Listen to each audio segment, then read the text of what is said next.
They done took down Puff. They done took down all these other powerful black people. Jay-Z's like the lone standing powerful black man. You do the track wrestling on them. Jay is them people. But I know they went up to the feds one day and they took some paperwork up there to him. Let's be very clear. This is the email that DJ Vlad sent me, his producer sent me, asking me to appear on his podcast on YouTube just after the Cassie video was released on my birthday. But like, where's Jay at? He's mad quiet. Like while the Puffy thing was going on. But it's obvious now that his team was being made aware that he was in those allegations also. You know, so I hope it works out, because with his family, the things that go on internally is that those accusations are crazy. Man, that was 50 Cent. No one's scared of 50 Cent. I want everyone to be clear. No one's scared of 50 Cent. I think it was kind of taken out of context a little bit, but what do you think about it? I don't think it was taken out of context. No, I think the guy who was talking to him made him feel like a punk. You see what I'm saying? So he had to say, yo, nobody scared of 50. Let's get this clear. Nobody is scared of 50. You know, but I'm not the issue. Him making you feel like a punk is the issue. And at the end of the day, I look at it and people don't assess themselves. Even really intelligent people. Jay's a smart guy. You know what I'm saying? He'll analyze other people and other things that they're doing and not actually look at what's happening to him and his transition and difference.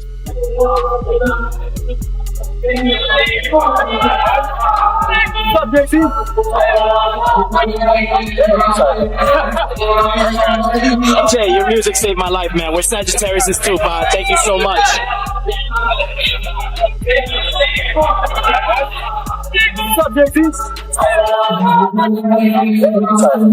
For years, Jay-Z and Diddy were viewed as untouchable figures, shielded by power, influence, and unspoken loyalty. But subtle signals from 50 Cent suggest that allegiance weakens the moment self-preservation comes into play. This was never just about music, it was about control. And once that control began to slip, even the strongest alliances started to fracture. As scrutiny closed in on Diddy, the industry responded with silence, offering neither defense nor resistance, while sources suggest that behind closed doors, Jay-Z was quietly positioning himself, turning what once looked like an unbreakable bond into a calculated, conditional connection driven by strategy rather than loyalty. They done took down all these other powerful black people. Jay-Z's like the lone standing powerful black man. You do the track wrestling on them. Jay is them people. If you do the history of most of the people that got in trouble in the industry, big trouble, who they went to for help? That's true. When Lil Wayne was in trouble, who did he go to? When Meek Mills was in trouble, who he go to? Meek Mills said it himself. Desiree helped me. You understand? So how could he be up next? You know what I'm saying? He is them people. They go to him when they got problems. And what they gonna say if he don't come up in nothing? What they gonna say? Told you, he ain't got nothing to do with that. They still gonna cover it up anyway. But I don't think they coming after him at all. I don't think they got, like I said, I think he is them. He has a relationship with them. You talking about a woman that had a relationship with the feds for 20-something. For months, 50 Cent hinted that what powerful figures were holding wasn't speculation but concrete proof, and then suddenly he was the only one with enough material to push a major documentary, while everyone else went quiet. That shift raised an uncomfortable question about where the information came from and why it surfaced the way it did. Sources suggest Jay-Z saw the risk early, and once the situation could no longer be contained, he allegedly chose strategy over loyalty, pulling back, reducing exposure, and prioritizing self-preservation, leaving behind a silence that feels calculated, controlled, and anything but accidental. You got an agent, your agent that's in charge of you. You think she don't have no relationships with over the years with all these agents that became retired and connected and this and that and the third till they just know she got power. That's power over there. You know what I'm saying? Who you wanting one on your side? You got them on your side? You know what I'm saying? If something happened with him, it's going to be about a money situation. It ain't going to be nothing that's going to hurt. You get what I'm saying? So I don't know. I don't see them going after him. You know what I'm saying? But everything Jaguar be saying do flourish. What unsettled insiders most was the legal overlap itself. As fresh claims surfaced, Jay-Z's personal attorney appeared again and again around issues tied to Diddy's expanding legal storm. The timing felt deliberate, the presence too consistent to ignore, quietly fueling industry whispers that something strategic was underway, moves not meant for headlines, but for protection, positioning, and securing long-term leverage behind closed doors.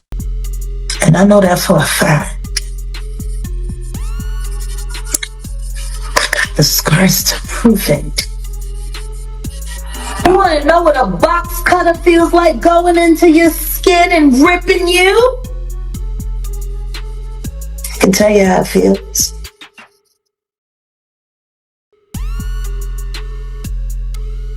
Y'all ain't seen shit yet. That Cassie shit, that's nothing. I'm saying Sean Carter remembers everything he did to me and he's got it on tape.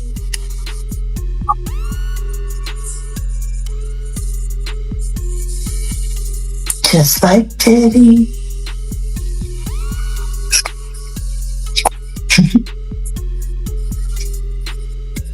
And they're gonna be crazy. It's gonna be the women that give them in the... Critics like Jaguar Wright argue that Jay-Z has always mastered the art of leaving before the collapse, stepping away early rather than standing in the wreckage, and Diddy's escalating situation has only intensified that perception. As pressure mounted, the timing grew harder to ignore.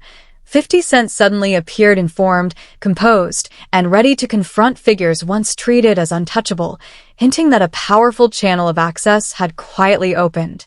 If Jay-Z was aware that sensitive material existed and sensed it would surface, creating distance may have been a calculated move to reduce exposure and allow events to play out without direct involvement. While 50 Cent has neither confirmed nor denied any connection, the implication lingers uncomfortably. The fracture may have originated from within, not from outside force, leaving the industry uneasy and reinforcing the belief that Jay-Z and Diddy's narratives remain deeply and strategically intertwined. These are criminals. Diddy is a dealer, and so is Jay-Z. The proof is there. How many people does he have to be aware of before people see him for who he is? It seems like these artists are trying to run away from their past. Diddy changed his name multiple times to say, that's not me. I'm trying to move beyond Diddy. I'm Love now. It seems like Jay-Z would try to run away from his past. Calling that love and anything that he did love. Brother love. What kind of love? Baby oil love. Baby love. Baby love. Explicit love. Hey! They never thought that hip hop would take it this far. Oh man, it's different now. These lyrics are all hitting different right now. All that people talking about. From her perspective, separating their stories is impossible. They rose together, moved in parallel, and when one foundation weakens, the impact reaches both. To Jaguar, their connection runs too deep to untangle, shaped by shared decisions and sealed chapters that were never meant to surface, leaving them not as isolated figures, but as two halves of the same troubling narrative. Sean Carter is responsible for enacting Hype Williams to put Aaliyah on a faulty plane, to move her out the way as punishment for rejecting him, and so he could level up Beyonce, who was struggling. Let's just say allegedly that happened. Now I want you to think about 106th and Park with Mary J. Blige. Free, who is a victim of Sean Carter. Yeah. Mary J. Blige, who is a victim of Sean Combs, are sitting there talking about the death of Aaliyah amongst each other. Think about that. You got a Diddy victim, you got a Jay-Z victim, and you got a superstar gone. They know what happened. And yet, they had to sit there and have that conversation like they didn't know who did it. Think of the power of that moment. Think about Claudia Jordan right now. Claudia Jordan don't ever mention my mother name. She mentioned it yesterday. Talking about why people are afraid to come forward. You mean like you? You was Diddy girl. Corey was Jay-Z girl. Why don't you claim your friend? Claudia. So, Jack, when you say... When I say Corey, I'm talking about Kathy White. Oh, yeah. That's what I was about to ask. Jay-Z's pregnant mistress who died of an imaginary aneurysm. Just like the woman who was best friends with Kim and Kimura, who wrote the book Bling. Observers noted another subtle change. Jay-Z and Beyoncé were steadily losing followers, yet neither acknowledged it. No statements, no pushback, no reaction. Just a carefully maintained sense of normalcy. To Jaguar, that silence didn't read as confidence, but as restraint, measured and intentional, suggesting patience under strain, as if pressure was quietly building while an unseen grip tightened behind the scenes. So who's next? Y'all don't see the lineup? Oh, yeah, no. Yeah, we see the lineup. I'm just waiting to see who's next. Jay-Z is setting Diddy up. Why is everyone having such a hard time? He ain't doing different. He lined up D. Haven, stole his life and identity. He lined up Big L, stole his life and identity. He lined up Dame Dash, stole his life, identity, and took his love. Lined up R. Kelly. He wants to be the one. Yeah, shout out D. Haven. He actually hit us up, wanted to tell this story. You need to talk to D. Haven. Yeah, we need to talk to him. I told you that last year when I put you on the phone with him. And in her eyes, it's not just Jay-Z who's a criminal, but also his wife, Beyoncé. Why your husband don't want to put his seed inside of you? He put it in everybody else? Wild in this world, yo. It's funny, you open up Beyonce's internet, it just gets weird. Beyonce's internet. That's what we're calling that it. That belongs to the devil. Unless you calling that the devil, she ain't nothing but an employee. Oh. And half of which dumbass bitch. So, you know, it's funny that it's crazy you say these things. Why don't nobody want to accept that? I think she went the girl cats.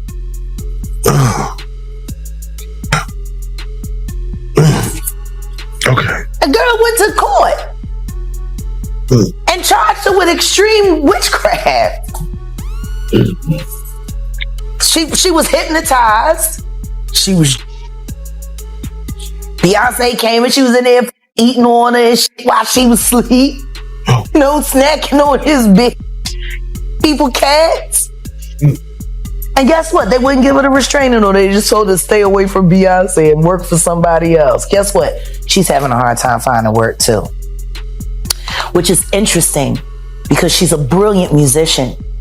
And she was trained at the esteemed Berklee College of Music. Handpicked by my very good friend, Terry Lynn Carrington. Dr.